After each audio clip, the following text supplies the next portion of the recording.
Bonjour tout le monde. Alors aujourd'hui, on va commencer des petits exercices où je vais appliquer les transformations, c'est-à-dire les rotations, les homothéties et les translations. Avant de commencer les rotations, ça va être la dernière partie. Donc avant, on va commencer d'abord par les homothéties et les translations. Qu'est-ce que je vais faire? Je vais vous donner un petit résumé sur ces deux transformations. Je vais vous donner un petit exercice où on va appliquer une telle transformation, c'est-à-dire ou bien homothétie ou bien translation.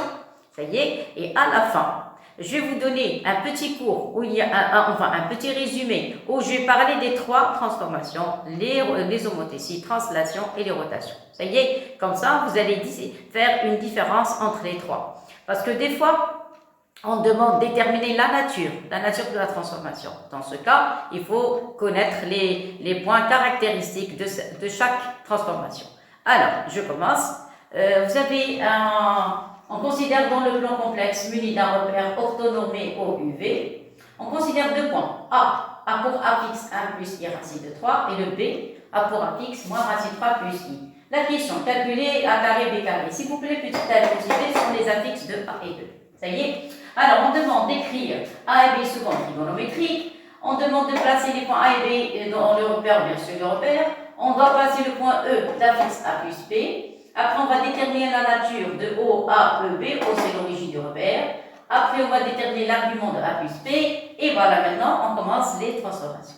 Vous avez vu, on considère, ici, on va parler d'homothétie, de centre E, E qu'on doit déterminer ici, et de rapport 4 égale à 2, et après on va déterminer l'image I', l'image de I, au milieu du segment AB. Ça y est, donc je vous ai donné un petit exercice très très simple, comment on va appliquer les formules, et après je vais vous donner un autre avec les translations, et après on va passer au cas général. Alors, on commence. C'est quoi une homothétie? Alors, tout d'abord, je vais vous donner un petit résumé, c'est quoi une homothétie? Alors, regardez, il faut apprendre le cours s'il vous plaît par une homothétie. Alors, homothétie. Ça s'écrit homothétie. 2. Alors, homothétie H. 2. Centre. Alors, qu'est-ce qu'on a dit? Oméga. Je vais appeler oméga. Il y a pour A fixe petit oméga. Et de rapport.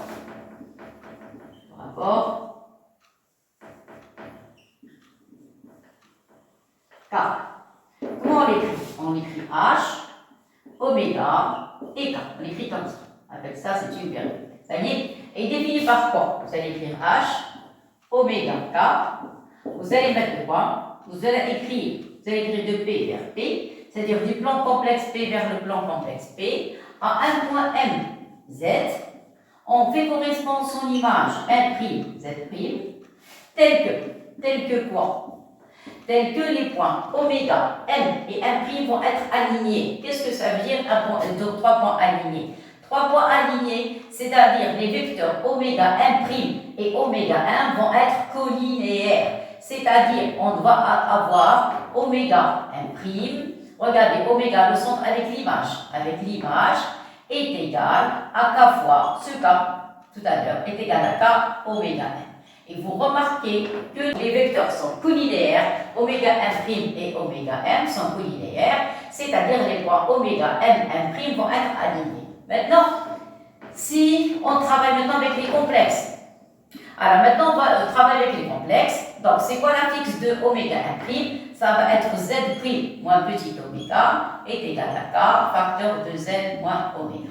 Ça y est, et voilà l'expression d'une homothétie. Ça va? Alors, une petite remarque. Ce cas appartient à R. Pourquoi j'insiste sur cette relation? Parce que quand on travaille avec les rotations, on va avoir la même expression. Seulement, ce nom qu'on va avoir ici, ça va être une partie de l'ensemble C. C'est-à-dire que ça va être un complexe. Ça va? Autre chose. Oméga est le seul point invariant. C'est quoi le seul point invariant? C'est le point qui a pour image lui-même. Alors, oméga, alors vous avez deux caractéristiques. K appartient à R. Et la deuxième chose, oméga est le seul point invariant par H. et voilà. Ça y est, donc vous avez deux choses. K parcelle R, oméga est le seul point. Si vous voulez le point, on écrit P et T. Ça y est, le seul point invariant par H. Clair? Donc vous avez deux choses qui caractérisent l'homothétie. Ça y est, alors voilà un petit résumé sur les homothéties. Maintenant, on va passer à l'exercice. Donc je vais effacer le tableau et on commence l'exercice. Vous avez vu, je vais faire la même chose pour les translations. Les rotations, ça va demander beaucoup de temps. Alors, vous avez deux points. Vous avez le point A, qui a pour A fixe 1 plus I, racine de 3.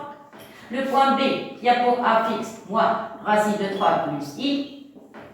Ça va. Alors, s'il vous plaît, avant de commencer l'exercice, je vais faire un exercice, mais en même temps un résumé. Ça y est, pour un petit peu rafraîchir la mémoire. Alors, on a vu dans le cours, les vidéos précédentes, quand vous avez plus ou moins 1 demi au carré plus moins racine de 3 sur 2 au carré, ça donne 1.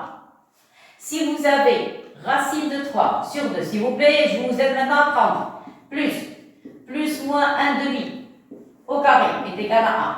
Vous allez me dire, cette écriture est la même que celle-ci. Non, en complexe, c'est pas la même chose. Aucune relation.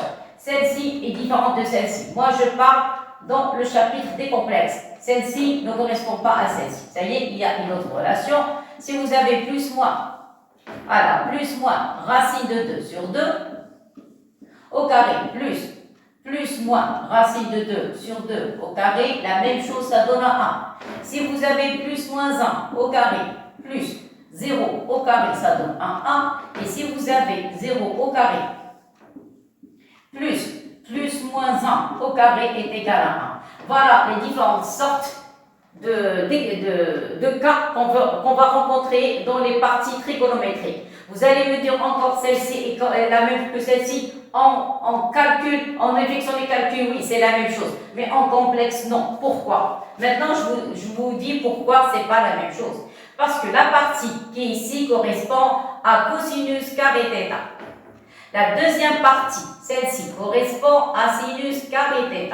Et vous savez que cos carré plus sinus carré est égal à 1. Seulement, il y a une chose. C'est quoi le cosinus? Et c'est quoi le sinus? Le cosinus, c'est l'abscisse coordonnée. C'est-à-dire ici, ça correspond à quoi? À M, A pour coordonnée, cosinus θ. Et ici, ça va être ici, sinus θ.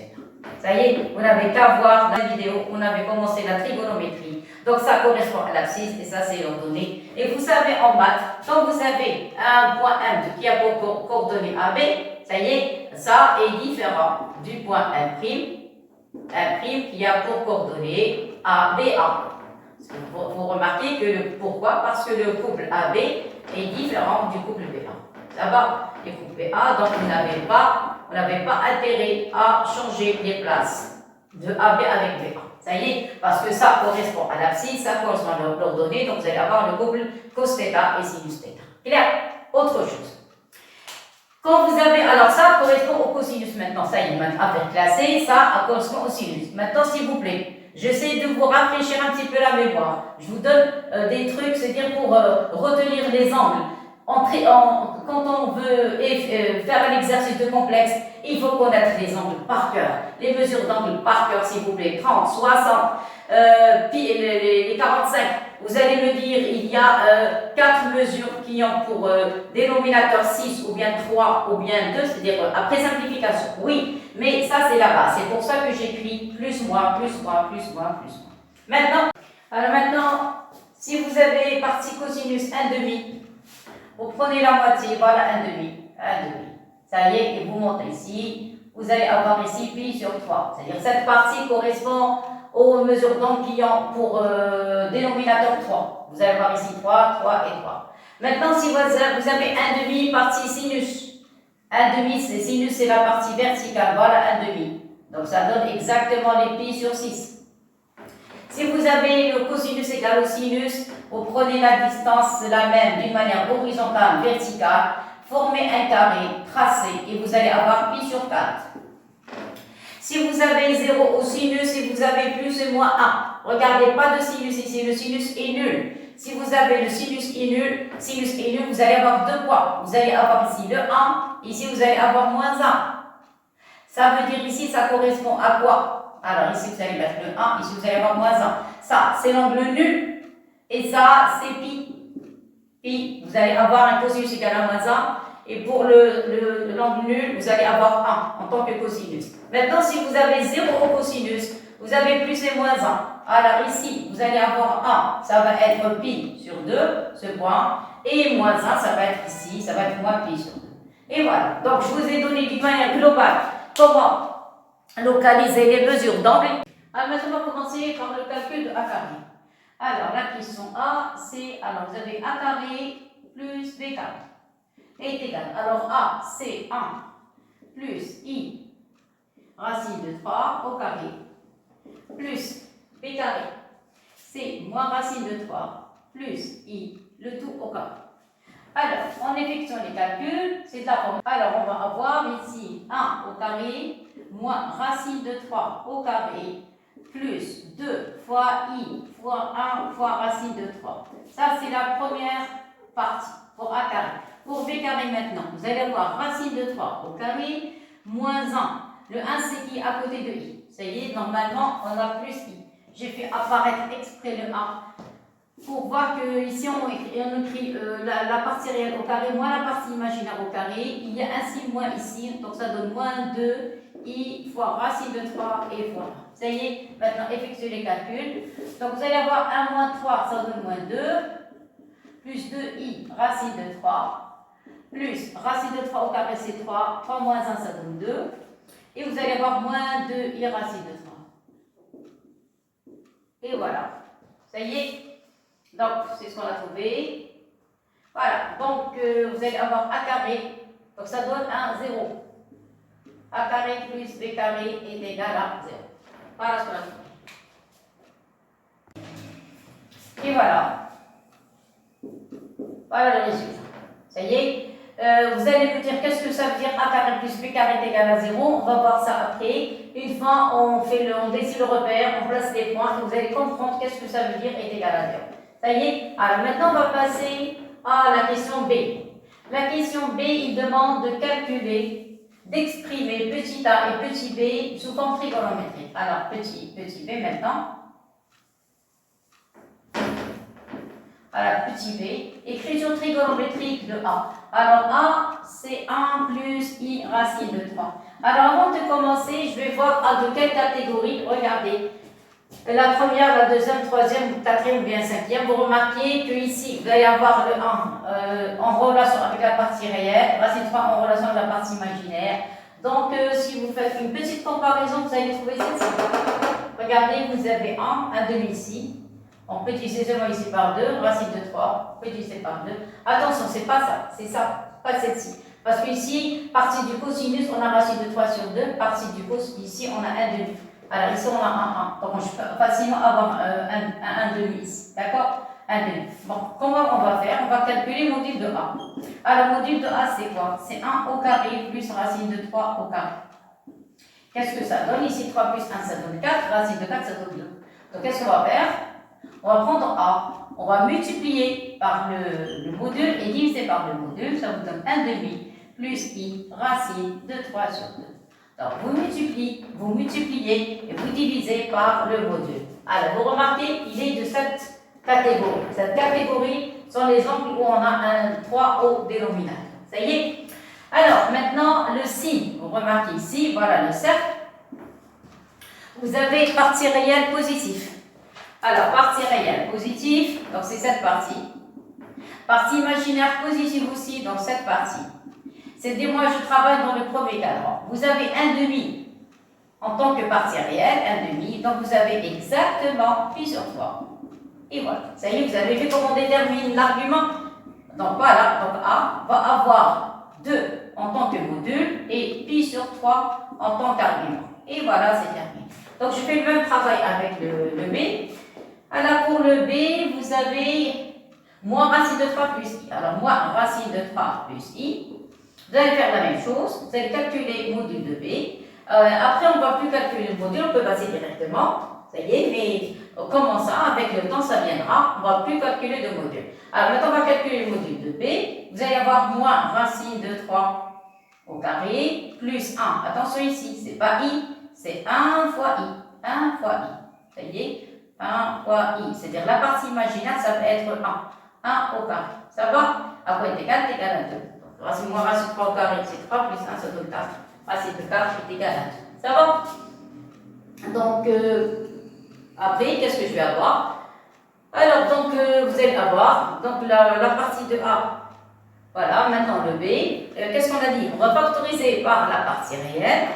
On va factoriser par le module plutôt. Vous voyez, factorise par le module et on divise. Donc, vous allez avoir ici moins racine de 3 sur 2 et plus 1 sur 2.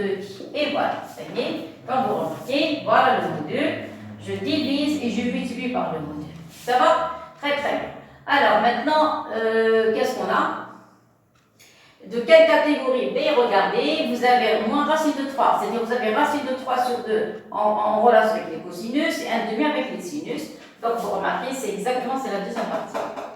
Ça y est, regardez, c'est la deuxième catégorie où vous avez racine de 3 sur 2 plus ou moins, ça dépend. Moi je ne parle pas ici de signes, je parle que des nombres. Vous avez racine de 3 sur 2, partie des cosinus et 1,5 partie des sinus. Maintenant il reste à savoir, est-ce qu'on travaille dans le premier cadran, deuxième, troisième ou bien quatrième? Donc, cette catégorie de mesures, ce sont les mesures d'angle où vous avez un 6 au dénominateur. Alors, qu'est-ce qu'on va faire? La même chose comme tout à l'heure, le A. Maintenant, pour le B, la même chose. Regardez, vous avez la partie réelle négative. Première chose, je localise l'emplacement de l'argument. Partie réelle négative, là voilà. Parce que ça, c'est l'origine du repère. Vous êtes d'accord? Partie imaginaire positif. La partie imaginaire positive, donc je travaille dans cette partie. Maintenant, il faut localiser l'angle. L'angle, vous avez racine de 3 sur 2. Moi, je ne parle pas d'ici, je parle des nombres. Racine de 3 sur 2, c'est un petit peu difficile à placer sur le cercle. Par contre, le 1,5, il est simple. Seulement le 1,5, il est avec le I. Le I se trouve sur la partie des imaginaires. Donc, vous allez prendre exactement 1,5. Alors, exactement 1,5, ça donne exactement ici, pi sur 6, 32. C'est la deuxième catégorie. Ça va? Maintenant, il reste à trouver la mesure donc, qui se trouve dans le deuxième cadran. Vous allez prolonger, voilà, les traits. Vous avez combien au dénominateur? 6. Je vous ai déjà montré comment on fait. 6, retrancher 1 et ça vous donne 5 pi. Et voilà, vous avez vu? Donc, on peut localiser facilement l'emplacement d'abord et après la nature de la mesure d'angle. Et par conséquent, le B va avoir 2 en tant que module et 5 pi sur 6 en tant qu'argument. Et voilà, ça y est. Donc, pour A carré plus B carré, leur somme, on a trouvé un 0. Deuxième partie, on a trouvé l'écriture trigonométrique de A. Il s'écrit sous forme de 2 pi sur 3, le B sous forme de 2, 5 pi sur 6. Maintenant, comment on place les points dans un repère? Ça, maintenant, c'est la question C. Alors, pour la question C, premièrement, il faut, voilà le A, voilà le B. Alors, le A a pour coordonner quoi? Vous avez 1 en tant que partie réelle, c'est l'abscisse X, et racine de 3 en tant qu'argument, en tant que partie imaginaire. Donc, vous avez 1 partie réelle, sa partie imaginaire. Donc, vous avez les coordonnées 1 et racine de 3. De même, le B.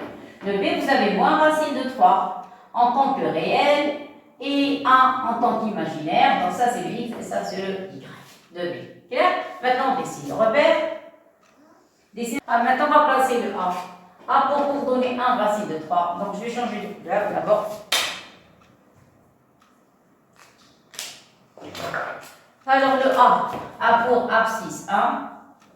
Et pour coordonner racine de 3, racine de 3 c'est 1,7, presque 1,7. Donc, voilà le 1. Et le 2, donc voilà racine de 3, presque. Voilà, donc voilà presque l'emplacement de 3. Clair? La même chose pour le B. Alors, le B a moins racine de 3 en tant qu'abscisse, donc je prends la même mesure. Donc, ça va être ici, moins racine de 3. Voilà, et le 1 en tant que partie imaginaire. Et voilà, voilà le B. Alors, je trace au A.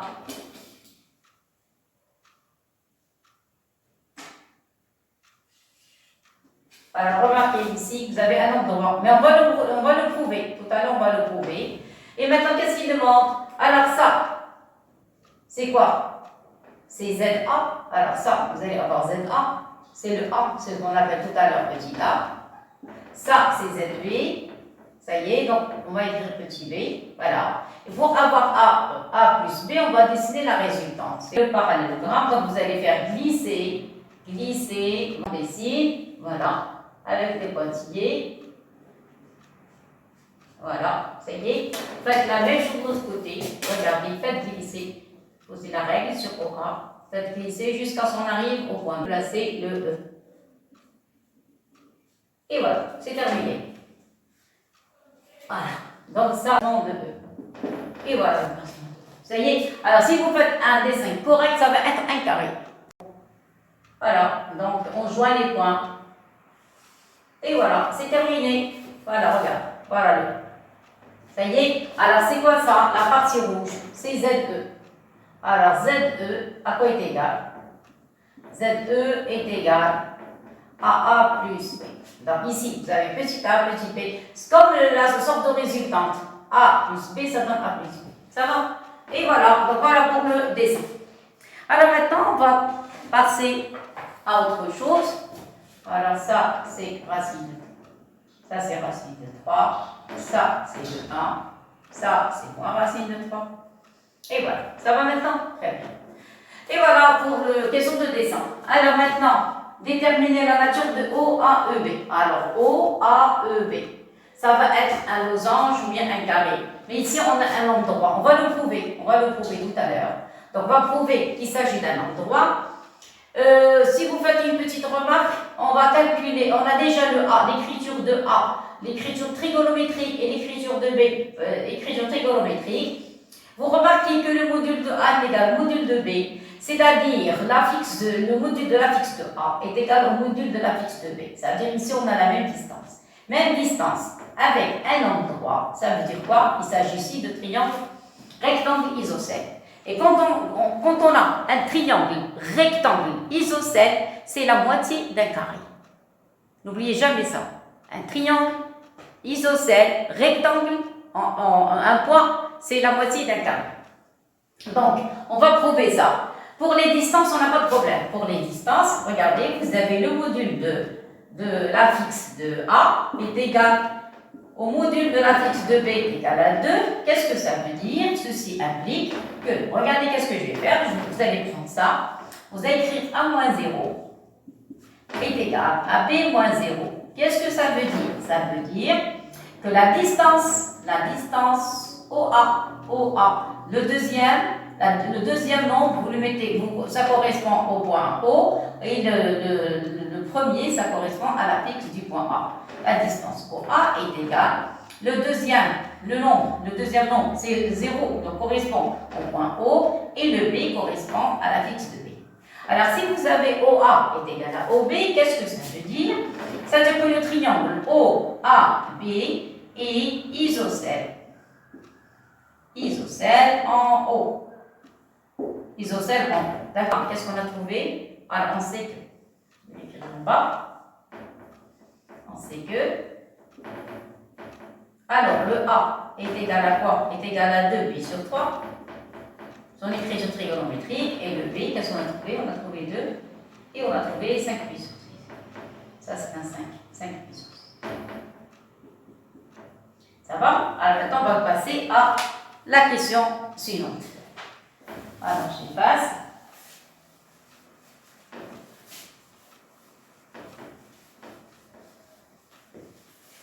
Alors, on passe à la partie suivante. Qu'est-ce qu'on demande?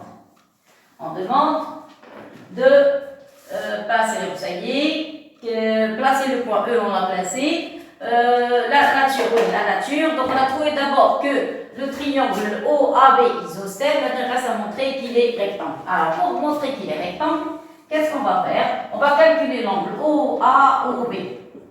La mesure de l'angle OAOB. Regardez, c'est le centre trigonométrique OAOB. Je tourne comme ça. Vous voyez?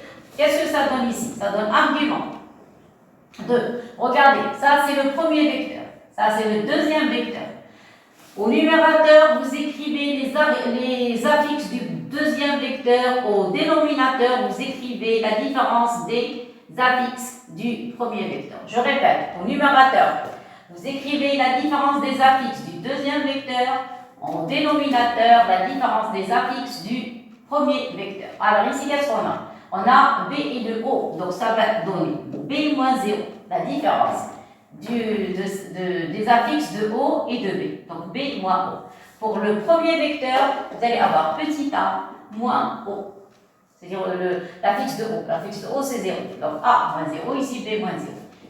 N'oubliez pas, modulo de B. Alors ça, je vais le mettre à B sur A. L'argument de B sur A. Alors on a, alors B sur A, à quoi est égal? Regardez l'écriture trigonométrique. Regardez. Vous pouvez passer directement. Alors ici, vous avez 5pi sur 6. Voilà, sur. Ici, vous avez 2 et pi sur 3. Alors, calculer. Qu'est-ce qu'on fait? On divise le module sur le module. Alors, le module sur le module. Et l'argument du numérateur, 5pi sur 6. Et on retranche l'argument du dénominateur, c'est pi sur 3. Savoir qu'est-ce qu'on obtient? 2 sur 2, ça donne 1. 1 correspond à un triangle isocèle. N'oubliez jamais ça. Quand vous avez une écriture trigonométrique, vous avez un rapport, par exemple, vous trouvez 1, c'est-à-dire qu'on est en présence d'un triangle isocèle. Ça va? Maintenant la différence, 5pi sur 6, vous allez avoir ici 6 au dénominateur. Ici, vous allez multiplier par 2. 5 moins 2, ça donne 3. 3pi sur 6. Ça y est, simplifié. Voilà, j'ai terminé. Donc ici, ça donne 1. Et ça donne pi sur 2. Qu'est-ce que je vous ai dit? 1 pi sur 2. C'est quoi 1 pi sur 2? 1 pi sur 2, c'est I. Vous vous rappelez de ça? B sur A est égal à 1 pi sur 2. Et ça, c'est le cours. Ça y est? Alors, qu'est-ce que ça veut dire? Ça veut dire deux choses. Je vais expliquer, je vais donner trop de détails, comme sorte de révision. Alors, qu'est-ce que ça veut dire tout ça? Ceci implique que la distance OA, alors B sur A, c'est-à-dire le module de B, même si je refais tout ça, c'est pas grave, parce que ça dépend des exercices. Des fois, on vous donne des modules comme ça et on vous demande la nature du triangle. Si vous avez les modules égaux, donc vous êtes en présence d'un triangle isocèle. On peut montrer la nature d'un triangle isocèle à partir de cette écriture. Ça y est, cette écriture, ça veut dire quoi? Si vous avez B sur A, par exemple, vous avez une écriture trigonométrique. Vous prenez le module, en particulier si vous trouvez 1. Alors, ça veut dire B sur A est égal à 1. Qu'est-ce que ça veut dire? Alors, ça, c'est la première version. Après, on va travailler avec les arguments. Maintenant, seulement avec le module. Donc, on a, je vais écrire, alors, on a, première chose, le module de B moins 1 est égal à 1. Qu'est-ce que ça veut dire? Il faut mettre les zéros maintenant. Donc, B moins 0 sur A moins 0. Vous séparez les modules, est égal à 1. Qu'est-ce que ça veut dire? Ça veut dire, c'est quoi ça? C'est la distance OB. Vous êtes d'accord? Sur la distance OA est égale à 1. Qu'est-ce que ça veut dire? Que la distance OB est égale à la distance OA. Et qu'est-ce que ça veut dire? Ça veut dire que le triangle OAB est isocèle. Isocèle en O. Alors, regardez deux méthodes. Deux méthodes pour montrer qu'il est isocèle. Ça y est, à la première méthode, en partant des égalités des modules. À partir des égalités des modules, on a OA est égal à OB, donc il s'agit d'un triangle isocèle. Je vais vous donner une autre petite remarque. Admettons, s'il vous plaît, écoutez bien, admettons si vous avez égalité de trois modules. Un module de A est égal à un module de B, est égal à un module de C, est égal à un nombre. Ici, qu'est-ce qu'on a trouvé? On n'a que deux. On a dit que le triangle OAB est isocèle. Admettons, si vous avez module de A égale module de B égale module de C est égal à un nombre, ce nombre correspond à quoi? Au rayon, correspond au rayon du cercle qui contient les points A, B et C. Je vais écrire cette remarque à la fin. Ça y est. Alors, dans ce cas, je vous ai donné deux méthodes pour calculer, pour montrer qu'il est isocèle. Ou bien vous partez des modules égaux, donc vous avez les distances égales, donc vous avez un triangle isocèle. Ou bien vous partez des vecteurs, OA, OB, après vous passez aux angles, aux mesures d'angle, ça y est, aux arguments, ça y est. Après, vous allez obtenir une fraction. Vous prenez cette fraction, vous l'écrivez sous forme trigonométrique. Une fois que vous avez la dernière écriture, vous tirez deux conclusions. La première conclusion, la première en rapport avec la nature du triangle. Est-ce qu'il s'agit d'un triangle isocèle équilatéral? Et la deuxième partie, celle-ci, correspond à la nature du triangle. Est-ce qu'il est droit? Est-ce qu'il n'est pas droit? Ou bien équilatéral? Ça y est, donc première partie et la deuxième partie, je vais écrire ici, la première partie et la deuxième partie. Pour la deuxième partie, je vais parler maintenant je travaille avec les arguments. Alors, puisqu'on a trouvé pi sur 2, ça y est, qu'est-ce que ça veut dire la deuxième partie? Deuxième partie nous dit que argument de quoi? De B sur A. Argument de B sur A est congru à pi sur 2 modulo de pi. Je fais, s'il vous plaît, une révision générale. En même temps, je traite l'exercice, en même temps, je fais une révision générale. Donc, qu'est-ce qu'on a dit? Argument de B sur A est égal à pi sur 2. Qu'est-ce que ça veut dire? Ça veut dire que argument, attention, je ne saute pas les étapes ici, j'écris en détail. C'est quoi B sur A? C'est B moins 0 sur A moins 0. S'il vous plaît, quand vous avez, il faut noter ça si vous les oubliez. Écoutez bien s'il vous plaît maintenant. Quand vous avez argument de deux complexes, normalement il y a 3. Si on parle de nature de triangle, on doit avoir trois complexes. Vous allez me dire il n'y a que le B et le A. Non, il y a le B, le A et le 0. Et c'est quoi le 0? Correspond à l'origine du repère. C'est-à-dire ici, je suis en présence avec 2 points et l'origine du repère. Ça y est, si vous trouvez B sur A, par exemple, ou ZB sur ZA est égal à pi sur 2, vous allez me dire qu'il s'agit ici de triangle rectangle. Et il faut ajouter moins 0, comme ici. Et vous allez écrire ici pi sur 2 modulo de pi.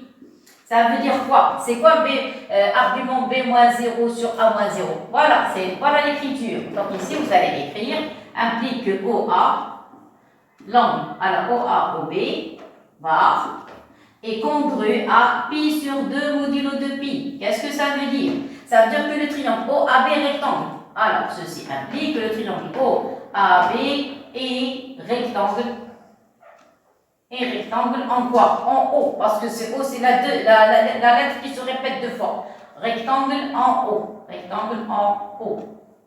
Et voilà, ça y est. Donc, je répète, cette écriture correspond à 2 choses. Le 1 correspond à le module de ce complexe est égal à 1. Il faut retrancher 0. Obligatoirement retrancher 0.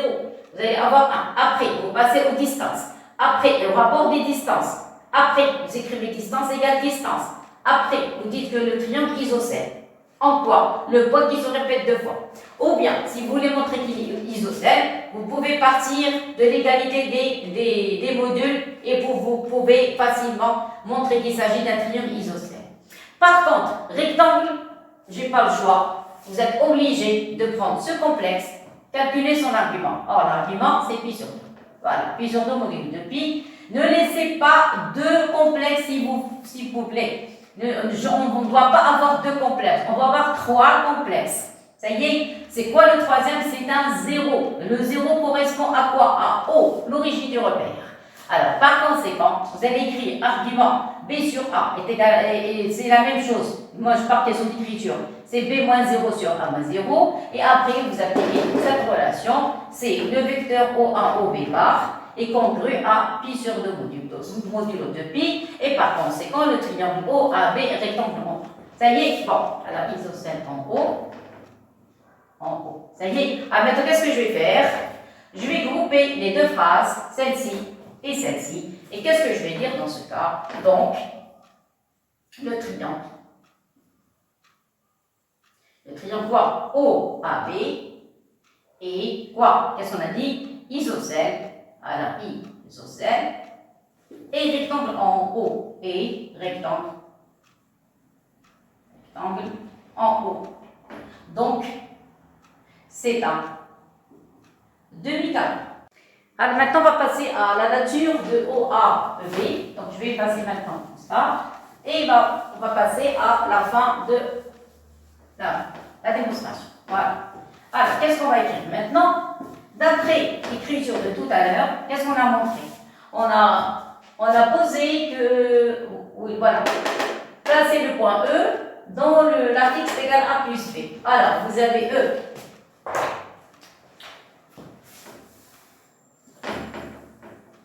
Alors, vous avez le point E, A pour A plus B, ça y est, et vous avez le vecteur OE est égal au vecteur OA plus le vecteur OB.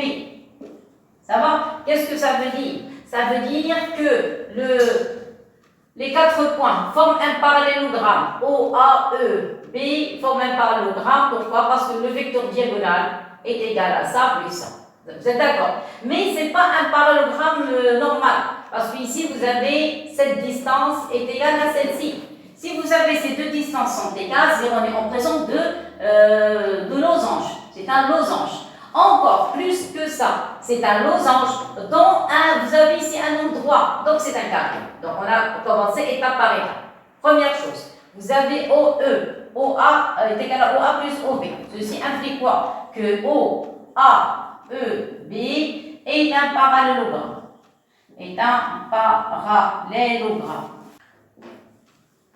De plus, qu'est-ce que vous avez? OAEB. Qu'est-ce qu'on a dit? Est un losange.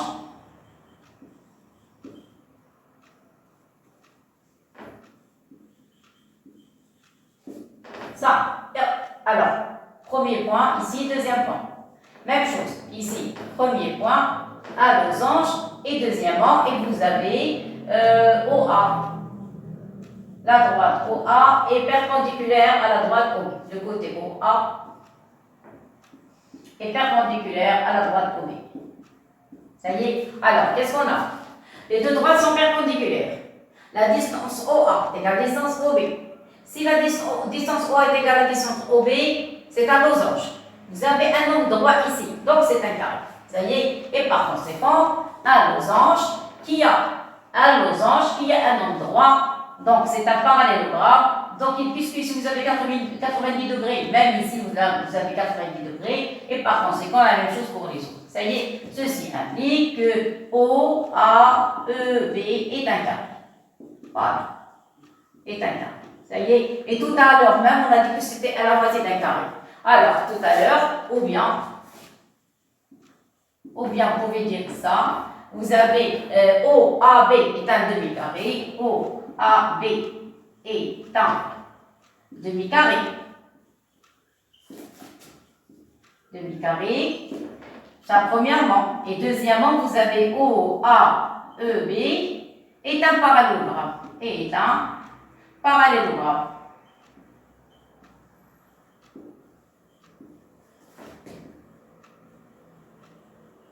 Et ces deux conditions indiquent que OAEB est un carré. Et voilà.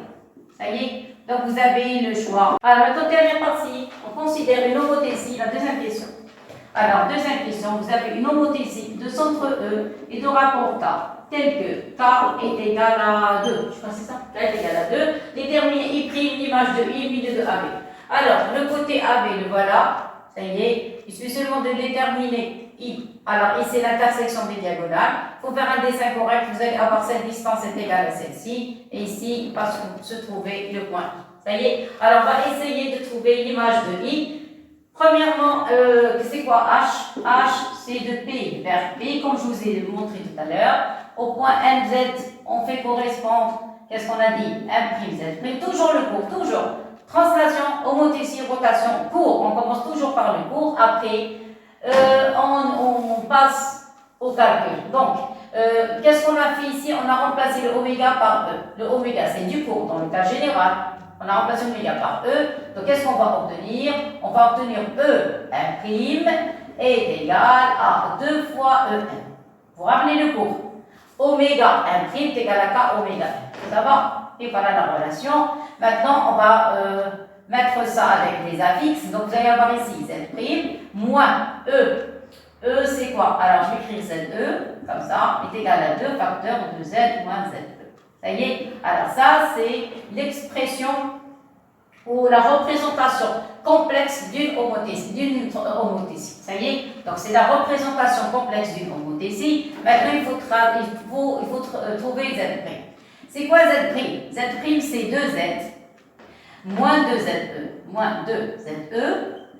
Et moins ZE, vous allez mettre de l'autre côté, plus ZE. Et voilà, c'est la fin. Donc, à quoi est égal Z' est égal à 2Z moins ZE. Et voilà le résultat final. Ça y est? Alors maintenant, qu'est-ce qu'on va faire?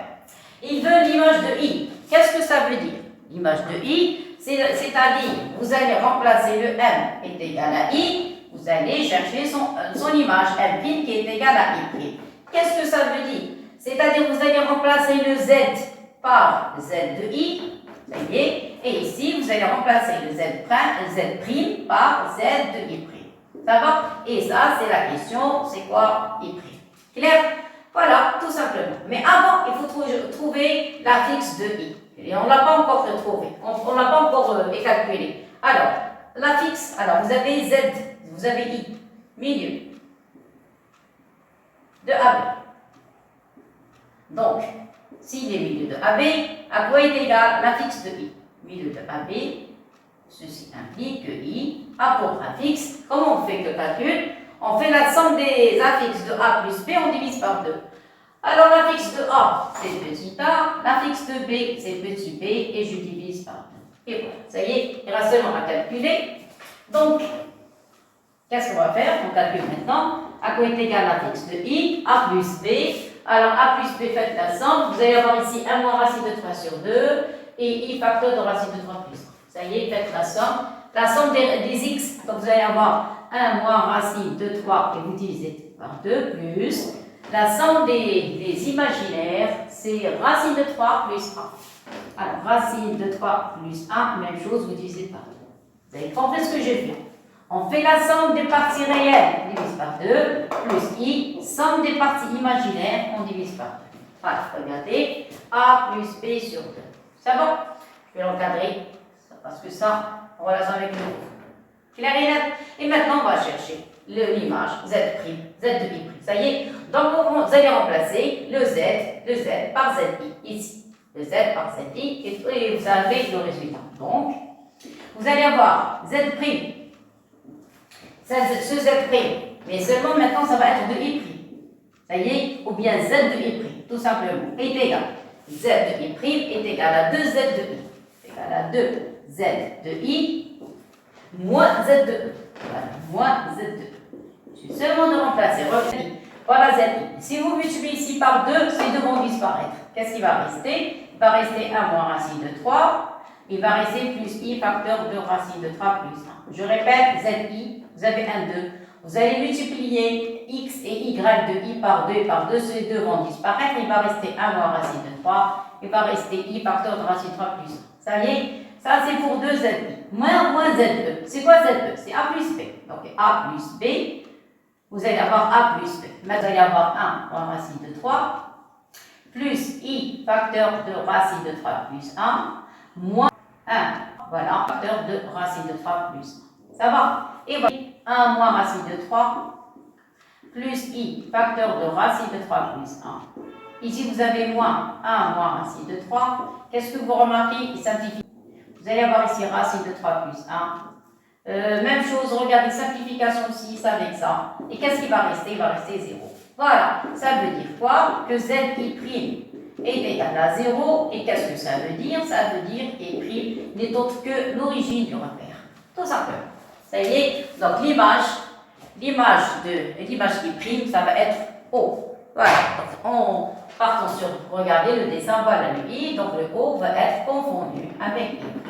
Et voilà le résultat. Ça y est, donc la prochaine fois, on verra maintenant, on va voir les translations, on va faire des exercices, un exercice global sur une révision générale, sur les parties trigonométriques, sur les cercles, sur les triangles, et après on passera à Euler, les équations du second degré et les rotations. Allez, au revoir tout le monde et à la prochaine.